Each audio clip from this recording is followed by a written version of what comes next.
Hello again. So I'm continuing to talk about Verses on the Faith Mind by Sengtsan, the third Zen Patriarch. So the lines I've chosen for today are: when the mind exists undisturbed in the way, nothing in the world can offend. And when a thing can no longer offend, it ceases to exist in the old way. I'll just repeat that. When the mind exists undisturbed in the way, nothing in the world can offend. And when a thing can no longer offend, it ceases to exist in the old way. So, when the mind exists undisturbed in the way. So when he's talking about the way in these verses, as we know, he's talking about the Buddhist path.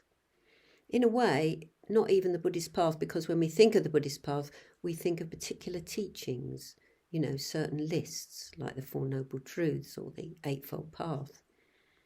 But when we exist in the way, you could say we exist with insight, with understanding at a deep heart level, at a deep emotional level.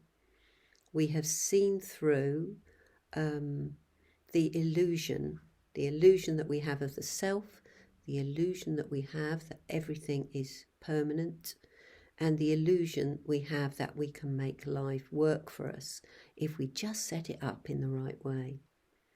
So when the mind exists undisturbed in the way, in other words, in a state of equanimity, in a state of balance, without getting unduly dualistic.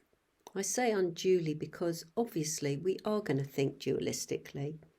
There is our self that we perceive anyway as a self, and there's everything beyond ourself, outside ourself, other people, other things, other circumstances. So we're being asked to let go as much as possible of oscillating, between the worldly winds, for example, between pleasure and pain, gain and loss, fame and obscurity, praise and blame. And that's what we're doing all the time.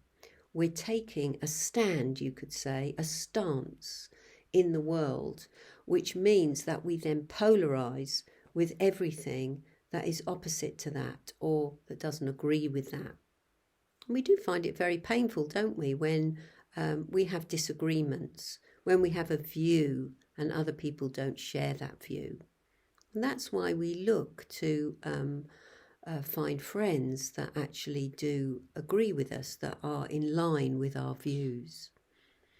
And although on the surface there's nothing wrong with that, deep down it means that it leads to prejudice, to strong opinions, and to, prejudice and taking a particular stand that gets cemented, you could say, concretized.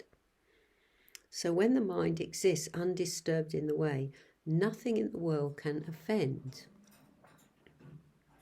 So it's hard to imagine, isn't it, that state of balance, that state of equanimity where nothing could offend us. And, obviously it's a state of calm and mindfulness. And inevitably, if you've got mindfulness and calmness and equanimity, you've also got a compassionate heart. You've got a heart and mind that are open, expanded, interested and curious in everybody else and everything else. So, it doesn't mean that we don't have views and likes and dislikes, but it's how we hold on to them. It's how we identify with them, how we identify ourselves with them. So nothing in the world can offend. Wouldn't that be a wonderful state of freedom? And I guess that's what enlightenment is, this state of freedom where we are in a sublime state of equanimity. We're not being rocked about by those worldly winds, and nothing is offending us. And then it says, and when a thing can no longer offend, it ceases to exist in the old way. I think this is very interesting because things exist in our mind because we give them attention, because they do offend us, because we do oscillate, we oscillate between those worldly winds, because we take a stand. And what that means is then our mind proliferates. It becomes busy with views and attitudes. It becomes absorbed with things that we like and dislike. It becomes absorbed in the past, with maybe arguments we've had, with things that we regret. And it becomes absorbed in the future, with anxiety, with hopes and fears. So when a thing can no longer offend, in other words, when we are resting in reality, in the reality of, I was going to say emptiness, but that opens up another few doors, doesn't it? When we rest in mindfulness, mindful attention to what's actually happening now, then we don't cling on and things don't exist in the old way. In other words, we're not bothered. We're not so bothered and caught up with our likes and dislikes, with how we'd like things to be. And of course, this is a lifetime's work. It's not something that's going to happen overnight. But I think it does help to know, to read verses like this, even if we're not there. It's like it's pointing us in a direction of freedom. It's pointing us in a direction that the Buddha said we too can attain. We too can follow that path and achieve what he did. It's from the human state that we gain enlightenment. And so, if we can be clear about that, we don't have to suffer in the old way. We don't have to be offended. We don't have to be so caught up with those worldly winds. And when we are, we learn to have a sense of humour. I talk about that a lot, don't I? But I think really when we see how we are with enough metta behind it, we do have a sense of humour.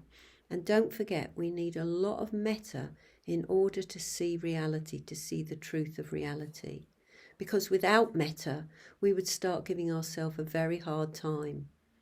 We would feel like, it wasn't really for us. We were so overwhelmed by how far away we were from that kind of freedom, and maybe think we couldn't do it, but we can do it. All we have to do is to keep reminding ourselves of some of these teachings, which are very beautiful and hopefully very inspiring. So I'll leave it there. Bye for now.